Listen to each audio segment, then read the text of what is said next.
least 3 hours. Very much like, faith in this one. Yay! Why does it look so tragedy kind of struck? I don't know. It tastes good.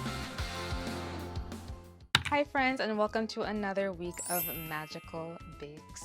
To know me is to know that my favorite anime series of all time is Ojamajo Doremi. It's been my favorite since I was 9 years old. Heck, I even named my YouTube channel after it. Yes, that's what Doreimani stands for. So when I became old enough with the time and resources to support it, I knew I wanted to complete one of my bucket list items: recreating every dessert from Ojamajo Doremi's 3rd season, titled Moto. On my channel, I've already tackled the insane My Beloved Tourbillon cake about 2 years ago, and earlier this year I made Doremi's strawberry birthday cake for my own birthday. But that's only 2 desserts. Moto Ojamajo Doremi was a 50-episode long anime season filled with new characters, beautiful storylines, and of course, recipes made for the viewers at home to recreate with their families. And I promise you, even if you've never heard of it before this video, Ojamajo Doremi will be one of the best series you've ever watched in your life. And I'll explain why through all 24 desserts that I made. Yes, 24. I told you this was a bucket list video. So Moto Ojamajo Doremi might have aired in Japan way back in 2001, but the trusty Wayback Machine allows us to access the old Asahi website as it was back in the day. And luckily, every recipe that was on there is still viewable today. How lucky are we? There's water on the counter. The first recipe listed there was the low-calorie cheesecake featured in episode 4, titled Welcome to the Sweet House. The maho dough that the main characters work in has been changed from the flour shop that it was in season 2, Sharp, to a brand new sweets shop, and it's the girls' job, Doremi, Hazuki, Aiko, Ompu, and Momoko, to learn how to bake desserts, sell them to customers, all while trying to prove themselves to the Witch World Council. Their school teacher Seki-sensei wants to support the girls and their new shop, but is afraid to eat any unhealthy sweets for fear of gaining weight. And wow, kind of insane that a dessert with this kind of backstory is the first on the roster for a season all about sweets, but I guess I'm not one to complain. Plus, y'all know I love cheesecake. So let's see if Seki-sensei was onto something with this one. Next is to make the filling for the cheesecake. It is hot in here though because I have the oven open a little bit. This is the one I'm like most nervous for some reason. I don't know why.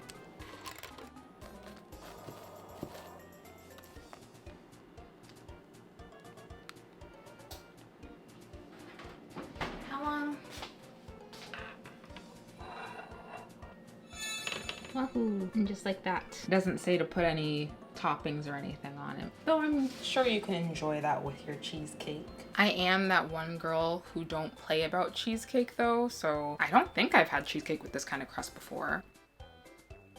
Oh my gosh, it's so much dough that it was overwhelming. Like seriously, the dough to cheesecake ratio, it's like half and half, you know? It doesn't taste bad by any means.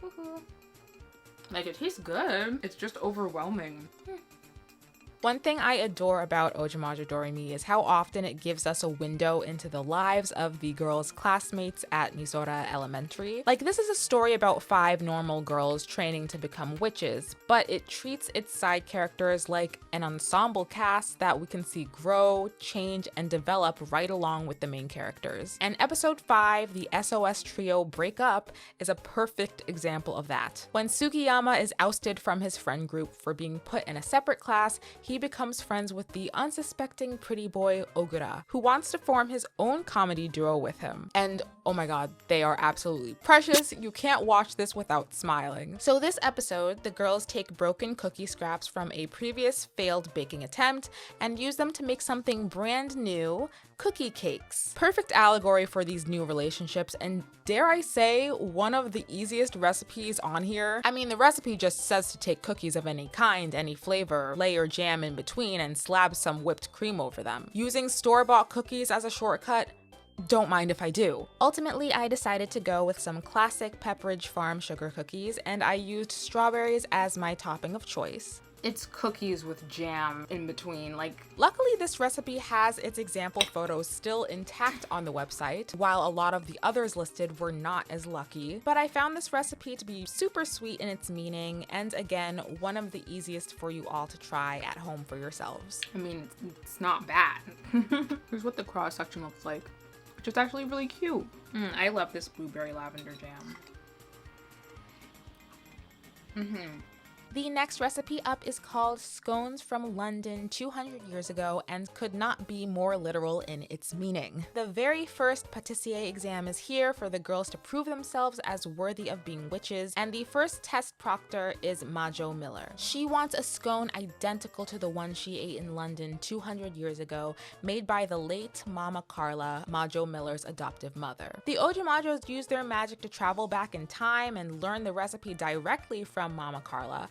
But even so, these scones still don't taste like the ones Majo Miller remembers eating. That is, until they offer her milk tea to drink with them. Majo Miller is brought to tears. It was the entire experience of eating scones with milk tea from her mother after a long day, not just the recipe itself. I love that even the strictest of witches have sweet backstories in this show. My own history with scones is a little rocky, however, but I've never let that stop me before.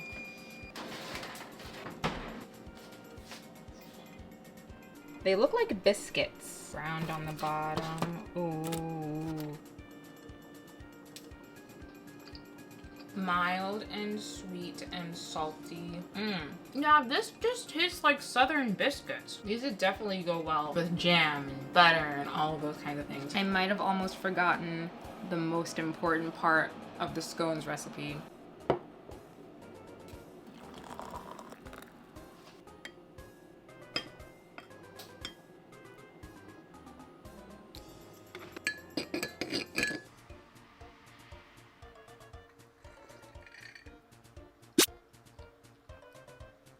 The fourth dessert, egg-filled pudding, has a bit of a hefty history to it, and it's not just cause this is a flan recipe and I have to face my greatest enemy in the kitchen again, caramel. This time, Momoko makes an egg pudding for baby Hana while she waits for the other girls to return from the witch world. The reason they're in the witch world is because they're looking for baby Hana, who was taken to the human world by Oyajide, who's an otaku type wizard character who caused the characters a lot of strife, especially in season 2. But the girls aren't allowed to see Hana in the first place because witch world babies aren't allowed to see their mothers after their first birthday to prevent them from doing emotion-based magic, because yes, the 4 girls, Doremi, Hazuki, Aiko, and Ompu, are technically her mothers because they raised her throughout season 2.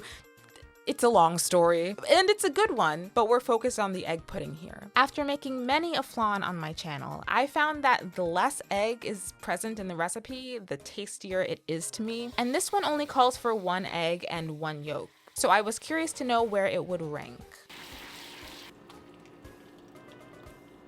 I'm not sure how that appeared on camera, but it was not supposed to go that way.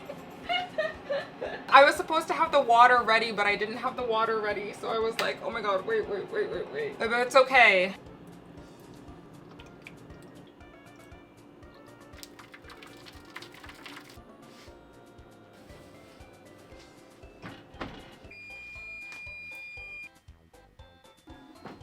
Certainly looks eggy, which has me nervous.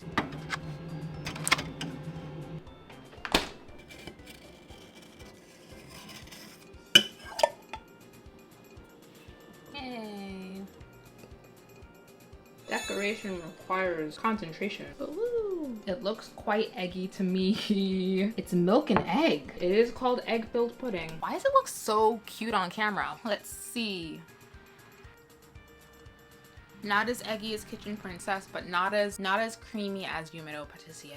But very, very smooth. There's no pores on the inside. We did well with that.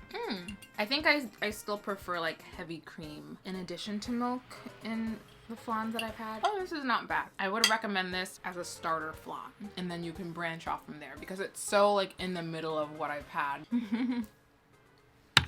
Full disclosure, it is the ass crack of dawn right now, but I kind of like getting up early to start these. So we're moving on to the next four. Episode 11's strawberry tart was exciting. Exciting for me, I love strawberry tarts and have been craving one since I last made it a year ago. Not as exciting for the focus character in this episode, Nishizawa Sensei, who's having a difficult time getting her class to listen to her in her first year of teaching. It's only natural, and at least she has movies like Hot-Blooded Teacher to inspire her to put the passion back into her teaching, whatever that means. Now, like I've said, I've made 2 strawberry tarts in the past, the very interesting cornflower based one from Yumero Patissier, and the standard one in volume 5 of Kitchen Princess. So this recipe calls for a 15 centimeter pan, or ring actually, and I don't have that. What I do have is this 15 centimeter removable cake pan bottom. Hopefully that will be okay. What sets this Doremi strawberry tart apart is the use of almond flour in the cream filling. I wonder what that nutty flavor will bring to the mix. Yes. Oh my god. Okay, yeah, because I still have to. Sorry, doing eggs again in the in 24. Yeah. I felt like I had to kind of No. no, ew. Yeah. Hi. Oh my god, what are we making? I'm in the middle of making a tart.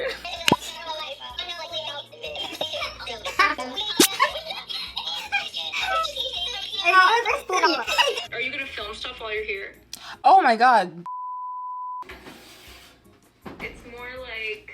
It smells delicious. Look at that. Thankfully it depuffed. Ooh. Hot, hot.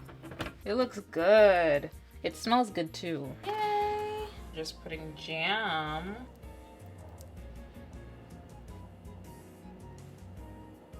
There we go. That's cute. Look at it. Look at it. Strawberry tart time. It's very rich. You can definitely taste the almond flour. It's different compared to the last 2 strawberry tarts that I've had, but it's interesting in its own right. I do like it. After many a jelly last video, of course my favorite series ever is going to put me through the torturous task of making yet another gelatin dish. This time, the lemon jelly Doremi and the girls force Kotake to eat at his soccer matches. Which is really funny, by the way. Kotake is going through his own drama of becoming a substitute instead of a starter on the team due to his selfish actions, but the girls are instead hyper-focused on remaking these lemon jellies over and over because he badmouthed them. But let me also clear something up. I may dislike Jell-O, but I love a fruit snack. I love a gummy candy. It's actually quite a problem. So why I inherited the Jell-O is nasty gene, I'll never know. But this recipe calls for a top layer of Bavarian cream, which is a filling typically made from custard, gelatin, and whipped cream. Maybe I'll feel differently about this, fingers crossed. You really have to put. Ooh, oh my gosh, it looks so good. What I found that helps is pushing down. They look exactly like the picture.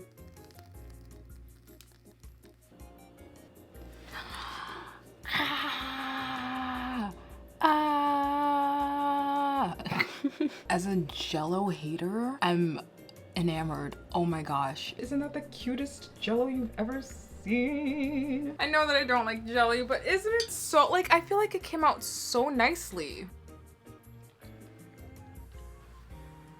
We might have just found a jelly that I enjoy. Like, that's actually really good. It is very tangy, so if you don't like lemon or sour things, then you're gonna have that issue. But I love sour things. Maybe that's part of it. Like, because I like sour things, it's adding another layer of enjoyment to it. I think the lemon is helping mask out the gelatin flavor. But oh, this is actually really good. I'm impressed. Like, actually, that's good. Lemon jelly. The torture doesn't stop there because episode 13 is all about the Maho-do bus's crepes.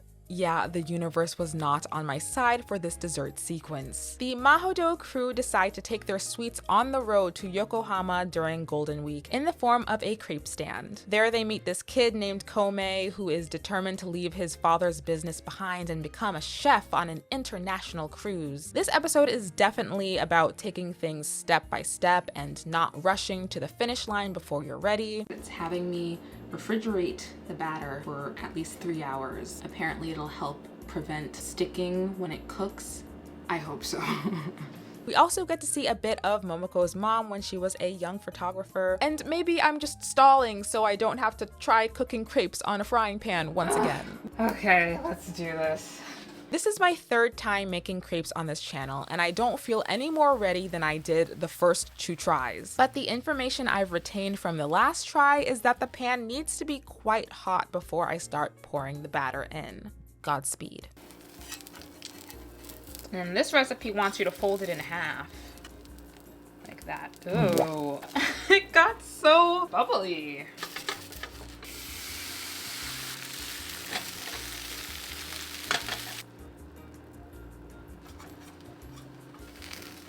Ooh, okay. They're not the prettiest that I've ever made, but in terms of cooking, this was my most successful attempt. We only really messed up one. I don't really like this one. This is the last one, but like overall, pretty good for an experience.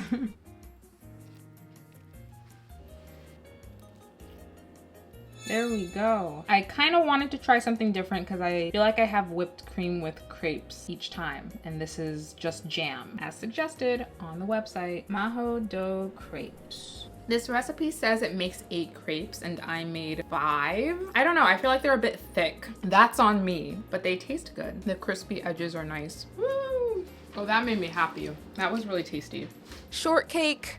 A Mother's Day shortcake. Gosh, I feel like I spent a week traversing through rough waters and I finally found land. I could kiss the ground right now. A Mother's Day episode is never without heavy emotions in Ojamajo Doremi, and this one is no exception. Hasebe is a classmate whose mother works late nights at the restaurant his late father used to run, and seeing his mother dress up, put on makeup, knowing how she'll be treated by drunken customers is highly distressing for him. Now, I don't love how in a lot of parental Doremi episodes, and I guess in much of 90s anime and earlier, the single smack across a child's face is utilized as a form of emotional discipline, but we do see how Hasebe's mother has learned to defend herself and her shop from rowdy customers. And after realizing how much it meant to his mother for him to be present in the restaurant supporting her, he finally returns with a self-made Mother's Day shortcake and an emotional reunion. It's a great episode, but gosh, the slapping man. It's what happens when you watch something from the turn of the century.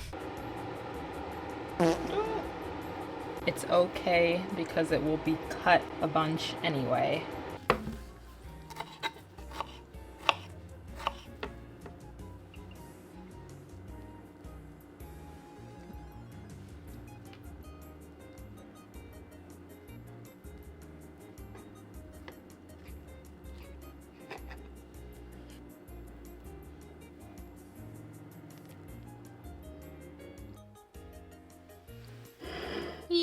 Strawberry shortcake. Somehow this feels like the most strawberry shortcakeiest strawberry shortcake I've ever made. I'm not gonna act like I don't know what this tastes like because the scraps that I cut off to make this a square shape were consumed. I think that the lightness of the whipped cream is really good. I think that it's helping with the kind of dry texture of the cake that I ended up with. This is a really good shortcake. Maybe next time I can figure out how to not make it so dry. I like this.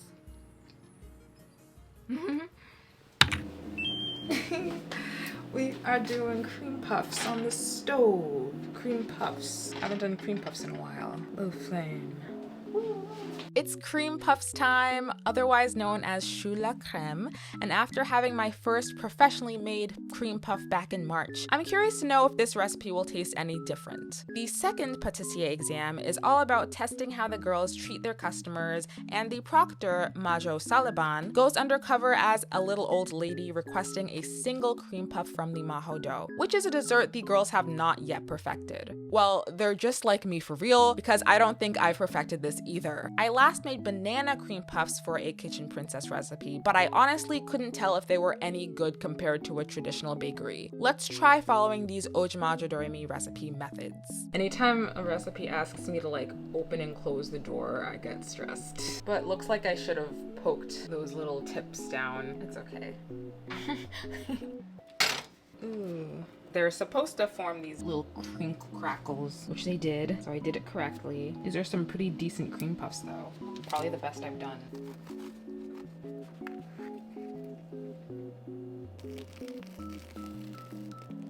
The directions say, put jam in a small piping bag and decorate the cut end like in the photo. I think the photo in question is unavailable. That's what it is. It is what it is when it's an old website.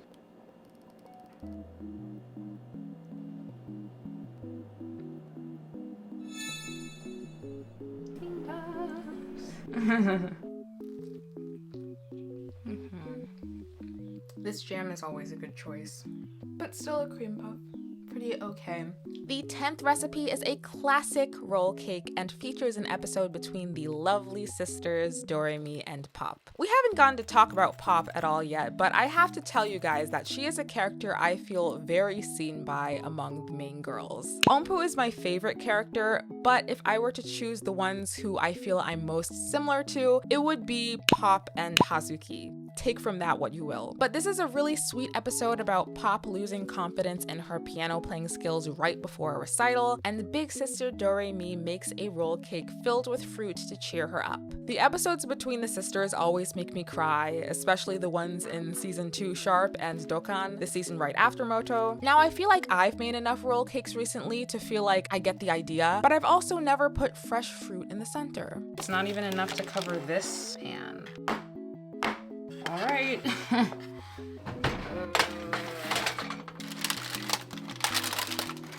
We'll see. We'll figure it out. Okay, my solution was to cut off the really crispy sides, because if I didn't do that, then it was just really breaking. As you can see here are the crispy edges, and it's just funny because this is like a total fraction. Like, this is my hand for reference. Like, this is the size of a piece of paper, maybe a little bit less. This is like 6 inches here. This was supposed to be a whole foot and then like a foot and a half. Like, we're doing the best that we possibly can without having to remake it.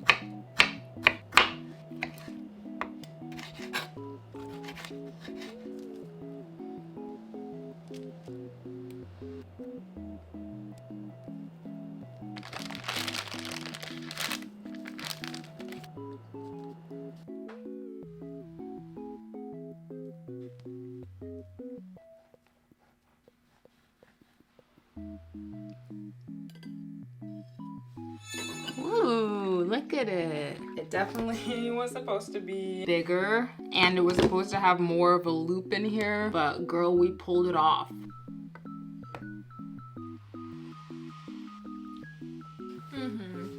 I don't think anything can prepare you for the storyline and mini arc you're greeted with when you watch episode 20 of Moto. And ironically, it's a simple maho dough cookies recipe for this episode, but the story of Kayoko is definitely not simple. She is a student of Mizora Elementary, just like every other kid we've met, but she hasn't attended school since the first semester of the last school year. At this point, we don't really know why. We just see that Kayoko has severe, debilitating anxiety when it comes to the idea of going to school, until she meets Doremi. Doremi is so silly, goofy, pure of heart, and willing to skip school and go the extra mile to understand how she feels, that Kayoko thinks school might not be all that bad if someone like Doremi is there attending with her. But unfortunately, and very realistically, getting rid of the anxiety is not as simple as that. This is the beginning of such a beautiful arc in the series, series, and it truly makes you appreciate how delicately the writers handle these topics. Meanwhile, they have you making the silliest looking cookies known to man at the same time. Ooh, here's the finished product on this tray. Look at them! Oh my goodness. They always get so toasted on this side because it was on the very bottom rack. Actually, how did that one get so toasted?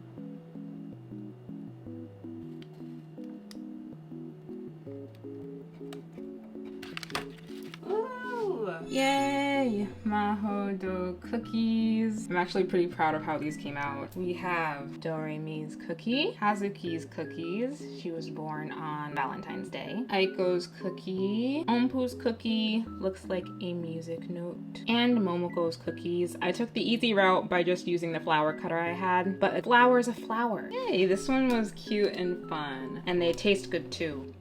What happens when you combine Mont Blanc with a shortcake?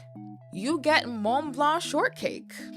Yeah, these recipe names are pretty literal. This dessert comes about when Doremi uses magic to fuse the two dishes together, making the perfect sweet for Hirano and his little sister, Karin, to make up after a full day of fighting. And not to bring up Kitchen Princess again, but I can't help it. Y'all know this is the Bible of this channel, but I haven't made a Mont Blanc since the recipe in that series, and I remember having quite a bit of trouble with it, getting the chestnut paste smooth enough and then piping it on top of the cupcakes. Actually, I remember being pretty underwhelmed by it in general, so I hope I can rectify that with this kind of odd dessert combination. I'm so happy with how this one came out. Now that's what we call learning from mistakes.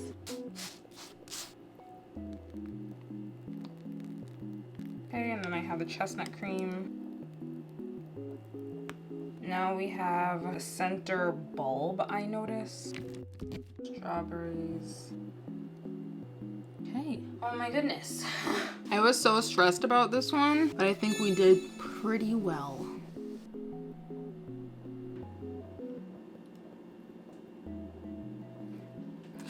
Yay! Woohoo! A new day. I've got another riddle for you. What is the best dessert for a witch who doesn't have much of an appetite, is a working actress, has a low blood pressure and only eats supplements and vitamins for lunch, all while being suitable for the summer season? And no, the answer is not air. Hazuki and Momoko come up with the perfect solution to this third patissier exam challenge after going on a mini trip to a secluded beach: coffee-flavored ice cream cookies. But this is either my third or fourth time being asked to make ice cream from scratch with no ice cream machine, just vibes, patience, and a spoon to stir the mixture every 2 hours. When I saw that this recipe suggested buying coffee-flavored ice cream from the store as an alternative, I just about fell to my knees. Yes, I caved. I'm just not doing it. But this might have inspired me to get my own ice cream making machine in the future. We'll see. Regardless, this is a cute bonding episode between Hazuki and Momoko, who hadn't really shared many moments together before this. I really like that the show makes sure the bonds between all of the girls are realistic and tight. It's a bit much on the ice cream side. I didn't know.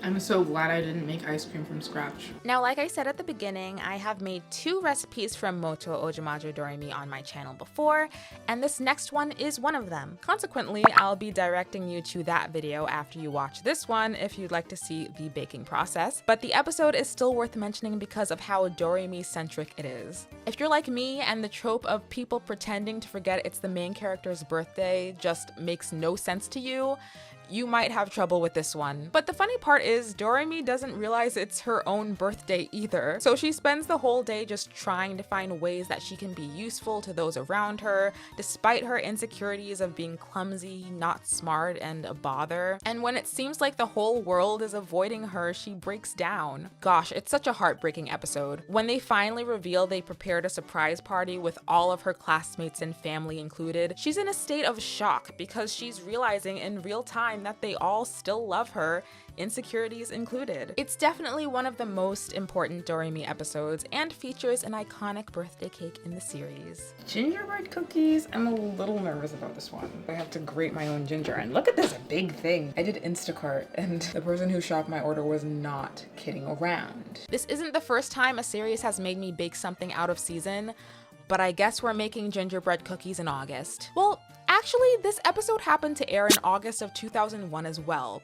So what's really going on here? These gingerbread cookies are special though because they're molded in the shape of a small family, 2 parents and a child. And considering this is an Aiko episode, it makes all the more sense really. I just realized something. I put 40 grams of cake flour when I'm supposed to put 106 grams of cake flour. I'm like, no wonder this dough is soft as heck. Ooh, I am glad I caught that. We would have been confused and sad. I would have been like, this is the worst thing that's ever happened. Much of Aiko's focus in Ojamajo Doremi details the pain of dealing with her parents' divorce, and this episode is no different. But the real enemy of this episode is the miscommunication of the early 21st century. Aiko's mom left a message on the train station's message board for Aiko and her ex-husband to read, but the two missed her note and couldn't get to a payphone in time to contact her properly, leaving Aiko's dad to believe that she still cares more about her nursing job than she does her family. It's a frustrating one, and Aiko is always the one taking steps that she believes are necessary to avoid her parents from fighting because she wants nothing more than for them to get back together again. To be honest, I have a lot of gripes with the entire get the divorced parents back together story in Doremi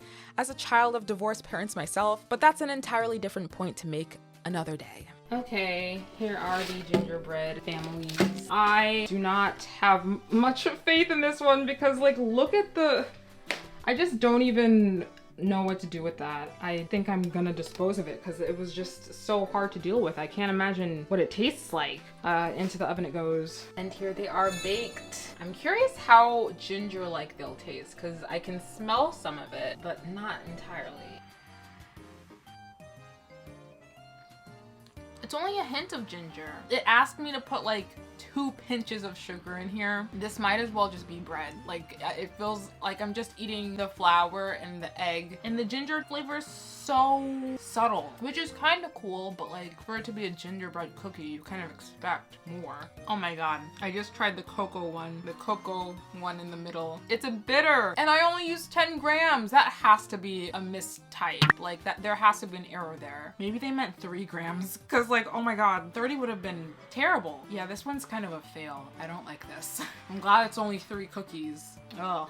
Episode 27 is the first step in a very interesting arc that leads to some rather interesting desserts. The first one up isn't strange at all. It's a carrot cake of all things, but you'll come to understand as we go on. Hana, our baby 1.5-year-old, has developed a pickiness towards carrots and refuses to eat them at the Witch World Kindergarten. This leads to our girls resolving to bake a carrot cake to show her that carrots can, in fact, taste good, as long as they're doused in sugar, 50 grams of orange juice, and tons of whipped cream to cancel out the flavor. The last time I made a carrot cake was...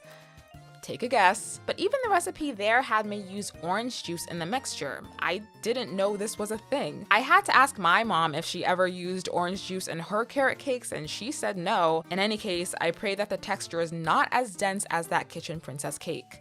I didn't know if I was gonna do this, but I'm gonna make this fondant carrot for the top of the carrot cake. Ah! We're gonna do this so quick. Look at that. Okay.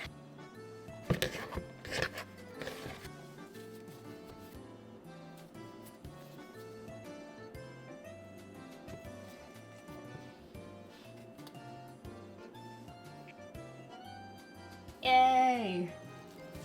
You also have the mousse, which is in a 6-inch pan. Well, this is 5-inch, but I'm just gonna like cut around it. Okay. Ooh.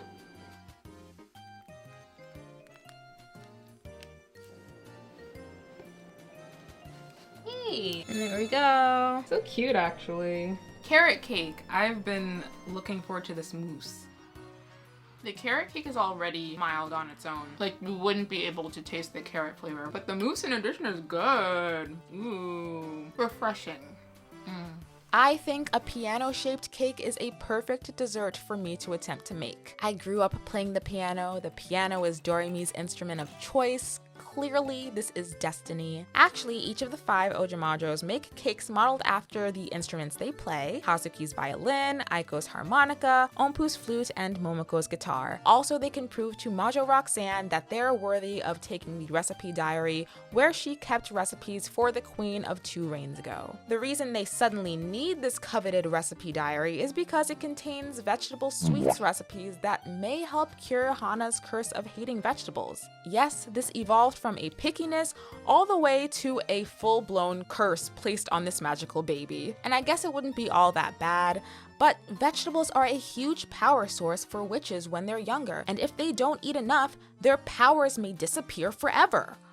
Listen, Ojamajo Doremi is a kids show before anything else. It's just funny and endearing how they managed to write in this vegetable positive message in a season totally about sweet desserts. But you know what? That's probably precisely why they wrote in this Hana Veggies arc. The finished product: piano cake C, C sharp, D. As someone who was a music major, this was satisfying. This one's pretty average. Like, the cocoa flavor isn't really coming through. It's okay. Like, it's just very, very, very average. The carrot cake was the winner today. This piano cake will be one of the last few vegetable exclusionary desserts we'll see for a little while. It's about to get interesting. Luckily, the first recipe up in the Get Hana to Eat Vegetables Again arc isn't offensive at all, but it is another flan. They hate me. But honestly, pumpkin pudding sounds hella good, and I'm excited to be reunited with my good friend kabocha again. I had to use Japanese pumpkin back in May for the Kiki's Delivery Service fish pie, so dang, I am anticipating having it in a sweet dessert. We see a very stubborn Hana in this episode, refusing to take a bite even though pudding is her favorite. You can't blame her though, the curse is making it impossible for her to stomach. But it's Miss Ompu who convinces Hana to be brave and eat her pudding after Ompu battles a food horror of her own: green peppers. Everyone has their vices. It's just endearing to see Ompu so disgusted by peppers, but willing to conquer her disgust if it means Hana will conquer hers. I'm sorry, girl. Ooh, there's our pumpkin pudding. Ooh, it's very orange. Glossy, glossy, glossy. I really wonder if I'll taste the pumpkin. Kabocha is already pretty mild. I mean, the texture's there, but it kind of just tastes like a regular flan. The pumpkin part pretty much sunk to the bottom of the pan and connected with the caramel. Yeah, this one's pretty good. A short break is taken from the veggie desserts to take the 4th patissier exam, where the Ojamajos must make a dessert for former adventurer and head of the Witch World Museum, Majo Sloan. Naturally, this dessert is something she can't describe, can't remember what it looks like, and can't remember the taste of. Thanks, Majo Sloan. The dessert in question, however, is actually savarin, and I believe this is the first new to me recipe so far. It is a French dessert, a small yeast cake typically made using a round ring cake mold. Part of me wants to just say it sounds like a mixture between a yeast donut and a cake donut, but I feel like that would offend the French. It looks delicious. I've had it sitting and resting, but I'm not very confident in this batter. I mean, it's risen a little bit. And making this savarin is really a testament to how much the girls' skills have improved. They only had a taste of the sweet Majo Sloan had in the abandoned witch society of El Dorado, and were able to come back to the exam and remake that exact dessert. I love the signs of growth and witch world lore in an otherwise silly adventure episode. And they go, oh my gosh, I'm scared. Why am I scared? Flip. All right. Yay, yay, yay, yay, yay. I hope these taste decent. Ooh. Okay, with the syrup and the whipped cream, it's pretty good. I still don't love the texture though. It's the main ingredient in this particular recipe in the Doreimani website, mostly egg. So the texture reflects that, but it does taste okay. I don't like them by themselves, but the syrup and the whipped cream dressing it up is pretty okay. Pretty good. Like, let me show you the texture. See how airy that is? Like, it's a very much like mostly egg. It's all fun and games until the magical baby Hana can't pass a bowel movement. And I apologize for having to say that sentence in a food video. But the lack of fiber is a clear sign that we have to redirect our attention back to finding vegetable pickiness cure recipes. And this time, we're making spinach chiffon cake. And if you grimaced at that recipe name, don't worry, I did too. I've only made a chiffon cake once before, and now my second time doing it will have to be filled with spinach. How awesome for me. I'm not opposed to having spinach in smoothies, so I hope this will be the same kind of deal and the flavor will sort of just be neutralized. Goodness gracious, it's so vibrant. Should I? It is deflating though. Just like that, so that it doesn't collapse. So a tragedy kind of struck.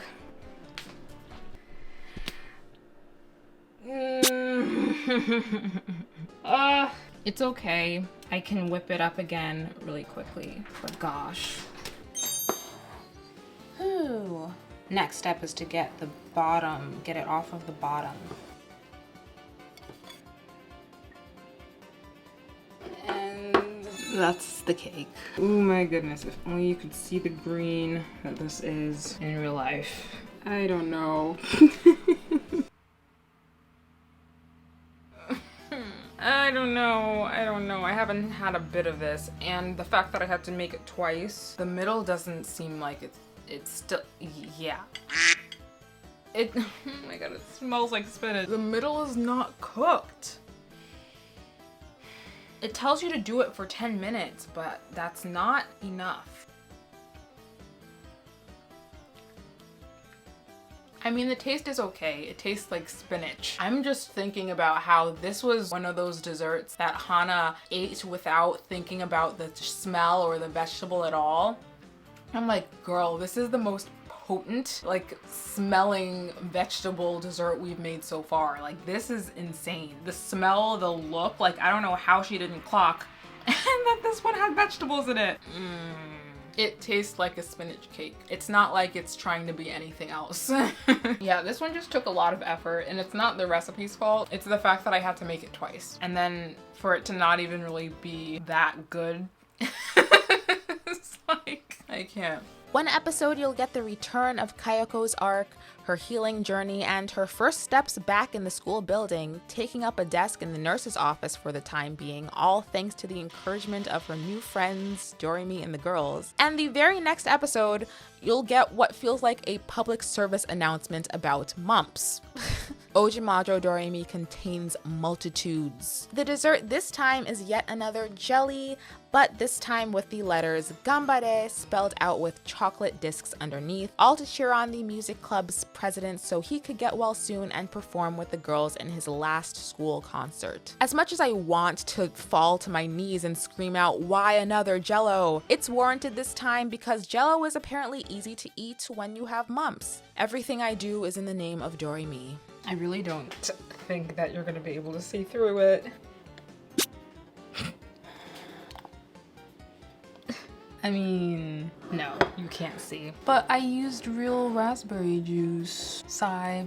You can kind of see from the side. These are very jiggly compared to the lemon jello. Look at how melted they I was trying my best to avoid using like chocolate melt, so I just used the chocolate syrup again. That was a mistake. It's very authentically raspberry flavored. And somehow it's like the jelly is very loose. Maybe it's because of the amount of water. I kind of like. No wonder it's so jiggly. The whole appeal of this one was being able to see the letters. I say as the chocolate is melting onto the plate. I was in a trance just now.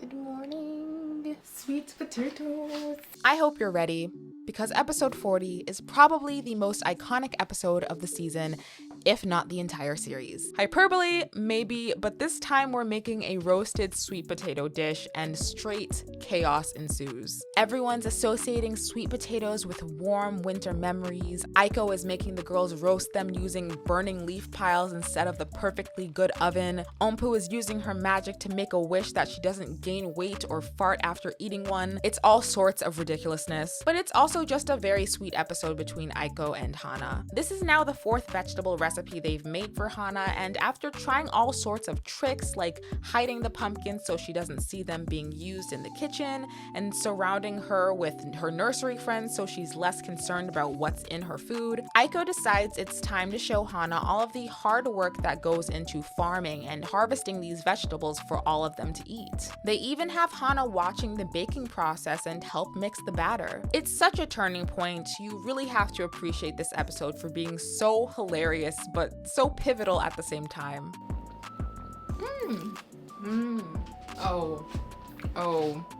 Oh, this is good. I've been looking forward to this next one, and it's not just because it seems like the second easiest recipe among this list. Uiro is a traditional Japanese dessert that is typically made from 3 ingredients: glutinous rice flour, sugar, and water. It's a type of rice cake, and Doremi has us making a matcha flavored one. I was a bit confused though, because the recipe they give us on the website says the type of flour needed is hakuri kiko, which means weak flour or cake flour according to the research I did. Why isn't this recipe calling for rice flour? Wouldn't the texture be different? I'm a little nervous, I can't lie.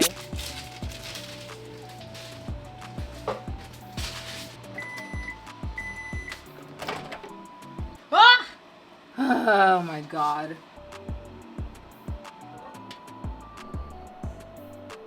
It did cook at the bottom. I don't know. It's still pretty loose though. I'm thinking of just doing rice flour. What a mess. Okay, I know I just said that I was gonna use rice flour, but I do wanna keep it accurate. I'm gonna keep it accurate to the recipe. Anyway, the matcha uiro is what helps the girls pass their 5th patissier exam after they help the Magic Frog Village come up with a brand new Japanese dessert to sell to visitors, helping increase their tourism and improve their economy. We are saying sentences you've never heard before in this video. It is quite an interesting episode though, as it discusses the social culture of Japan, prejudice, and the girls manage to change yet another witch's mind about humans. So I did end up microwaving it again. Okay, sort of.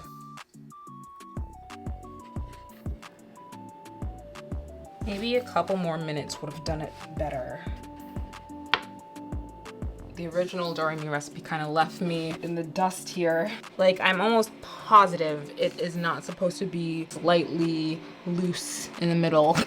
Girl, I'm surprised we got this far because it was looking real bleak, really bleak.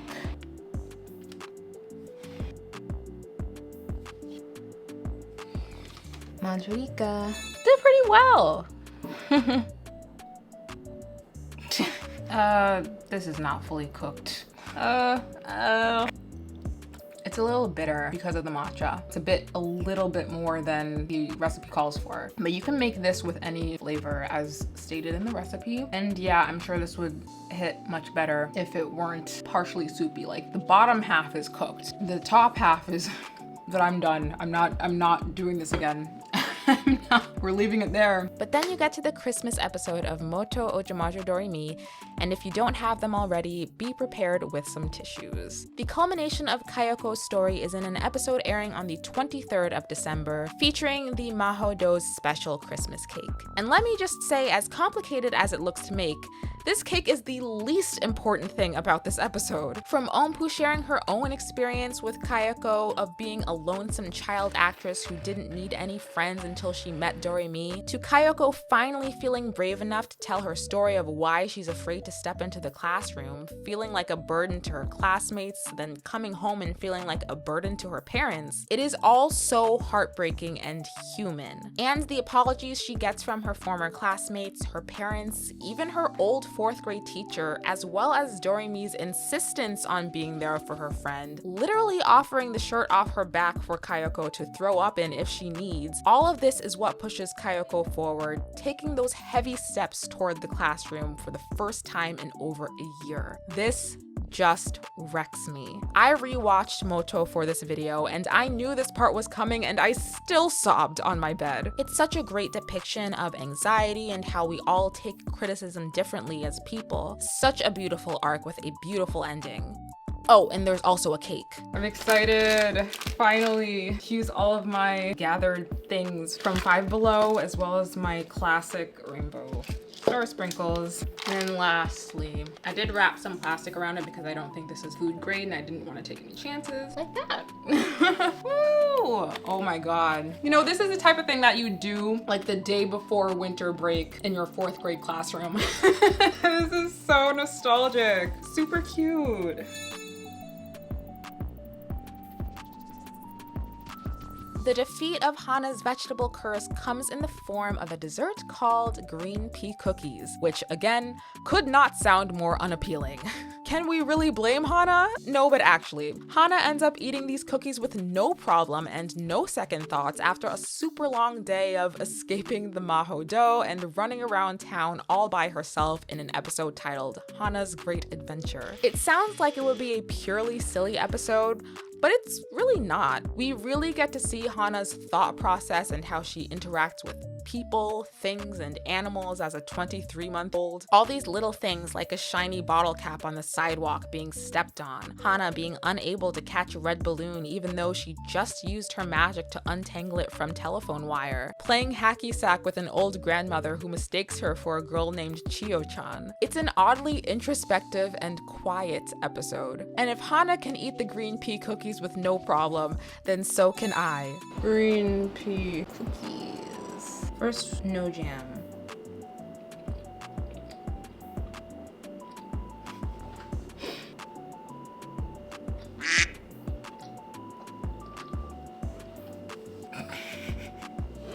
With jam, I mean, that completely covers the taste. No wonder they have it there. So it's not bad. It's just, again, it's not trying to be anything else. It's green pea cookies. The green pea is certainly there. There's likely no reason why you would voluntarily make this unless you were trying to get someone to like green peas, which is the point of the dessert. Flavor is not as bad as the spinach cake though. That one will stick with me. Oh goodness. You guys, we made it. The 26th and final recipe that appears in Ojamajo Doremi is none other than the famous My Beloved tourbillon cake. And what do you know? I already baked this cake and made a video for it on my channel. The My Beloved tourbillon video was actually my first baking video I ever did on YouTube, so it holds a special meaning to me. And it was a bucket list project in itself. And I'm still proud of it, even if it was the most involved dessert I think I've ever made. But that doesn't mean we can't still talk about the episode it appears in. The recipe of illusion is suggested as the 6th and final patissier exam for the girls by Majo Vanilla. It's a tricky recipe given that no one in the witch world knows what it looks or tastes like. It was a page ripped out of the recipe diary by the queen from 2 reigns ago. Knowing this is the cake that the queen's former human lover used to propose to her with, the Ojamajos are certain that it must have represented her former majesty in some way. And when they're told her birth name was Tourbillon, it clicks to Momoko that she's made a cake called tourbillon back in New York when she used to bake with Majo Monroe. This is a triumphant final exam episode for the girls, but it's also a time of grief for Momoko, who still mourns the loss of her late witch mentor. It's Majo Vanilla, the exam proctor and Majo Monroe's twin, who helps Momoko snap out of her daze and complete the exam to make Monroe proud. And yet again, with their amount of heart and wisdom in being able to solve the recipe of illusion, the girls are managing to change the witch elder's perception of humans every day. Moto Ojamajo Doremi still has 2 whole episodes after the tourbillon cake one, but I won't spoil them for you. This journey was a doozy, but being able to go through this 3rd season of Ojamajo Doremi and bake everything has been a pipe dream of mine. I can't believe I did it. I love this series so much, and I hope I didn't spoil too much for you if you plan on watching this for yourself. Ojamajo Doremi is 4 seasons plus an OVA of pure love, and truly anyone can enjoy it. I hope that I've inspired you to do the same. Please, spreading the Doremi agenda is in my blood and bones. Tell me your favorite dessert and your favorite character down below. But that is all I have time for today. I thank you for watching, I thank you for being here, and I will see you in my dreams. by friend. Special thank you to Dia, Erica Vila, Honey, Impatient Jones, Jaden's X, Lady Senshi, Lauralis, Majo Mist, Max Hancock, Mademoiselle Trafalgar, Rain Crystal, Shakira Luna, and Taylor Von Gilder.